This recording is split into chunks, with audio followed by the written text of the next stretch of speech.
The situation with RAM is really bad, all right? But I have a solution for you guys. Now, this is not a pretty solution. It's not the best solution. I am very open to being critiqued, but this works, and this allows you to save a ton of money. You can basically get RAM for free temporarily. Allow me to explain. So everything runs around this little thing, which I found on AliExpress for a hefty $3. And what this is a SO-DIMM to DIMM adapter. Basically, a little adapter which turns your laptop RAM into desktop RAM. You just place your laptop stick over here and it locks in place, and you're able to run it on any motherboard, because this is just a physical adapter. So the pins like physically correspond to other pins, okay? There's no software or chip filter going on over here. It's just an actual adapter. Now, listen, you're probably wondering, am I losing performance, speed, or anything with those, okay? And we have to differentiate. So on DDR3, you're losing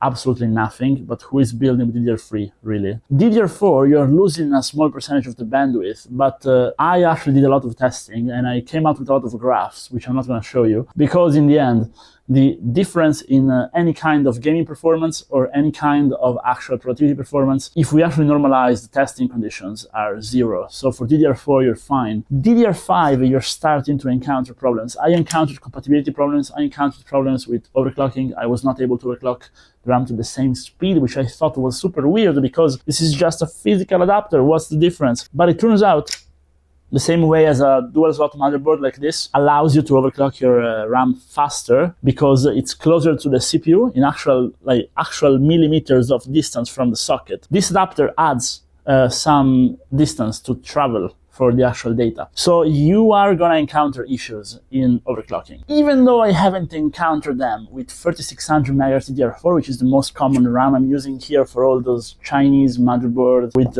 Chinese laptop adapted CPUs, okay? Just don't expect to run a 4133 MHz high-speed DDR4 RAM kit on one of these, okay? That's just not happening. But also, I find on average you can find laptop SO-DIMM RAM up until about 3600 MHz, so that's a known problem, really. But beware with DDR5. So you should buy these only if you want to turn on your computer. So if you don't want to waste money, basically, on overpriced RAM, which is like worth $50 for 16 gigabytes, but we're currently paying $200 for 16 gigabytes, 4 times the price. You can use this as a placeholder, because SO-DIMM RAM currently is still priced well. Thankfully, my channel isn't big enough, so this video is not going to go viral, and basically no one is going to buy all the stock of SO-DIMM RAM. But until people finish up the SO-DIMM DDR stock, we currently have decent pricing for those. More importantly, okay, we cover the used market on this channel, and we cover different ways to buy your hardware. And now, if you have, for example, a laptop, you could take out one stick of your laptop RAM and plug it into your desktop just to turn it on. That's if you're desperate. You could also just,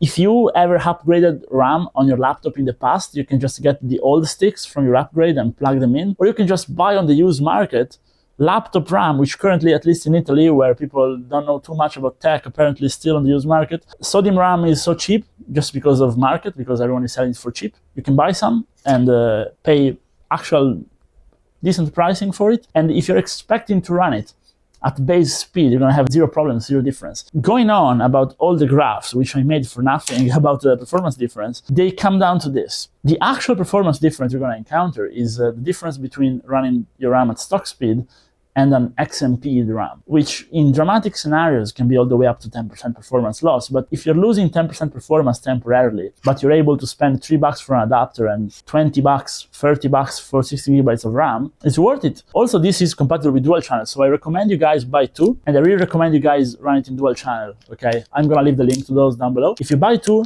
and buy 2 sticks of laptop RAM, you're gonna be able to, again, make PCs for cheap. This is a game changer for budget PC building, because I was actually having trouble. I was, even though I stocked up on RAM, even though I applied some of the info I gave you guys about going and buying from basically ads on the used market, which have been there for a while, I covered all that. I told you guys what I did, and I was kind of prepared, but this situation is going on for so long that I didn't have any more DDR4. As you can see, I'm using mismatched sticks on my builds, and I'm unable to sell my computers, which makes me unable to work. So I had to figure out something else, and what I figured is this. So I bought 20 of these, and I bought a bunch of DDR4 SO-DIMM stuff, and then I'm building with DDR4 SO-DIMM on B760s with those i9s from AliExpress, which are very good, and I can keep moving on, and more importantly, I can prevent people from having to not buy a computer and buy a console because they can't afford the current pricing on RAM. So those are a serious thing. They're not just material for a meme. They're worth buying, and I actually recommend you guys buy them. On DDR5, expect some performance loss. Don't expect people to overclock to run the XMP at full speed. I think the best is if you buy just a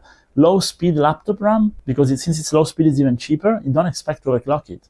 You're gonna be happy. And then in the future, you can just sell this for even cheaper because it's gonna be worth basically nothing, and buy some actual sticks once the pricing comes down. Now, as usual, if you guys tried anything like this and it went wrong for you, please let me know. As far as compatibility goes, I never had a stick not working on one of these. I tested about 15 so far, so it's pretty good. But if you guys encounter that, let me know down below. I want my channel to be like a community for PC builders and stuff. And if you watched the video this far, drop a like and subscribe to support me. You can also now become a member if you want to support me monthly for very cheap. And see you guys in the next one. Take care. Bye-bye.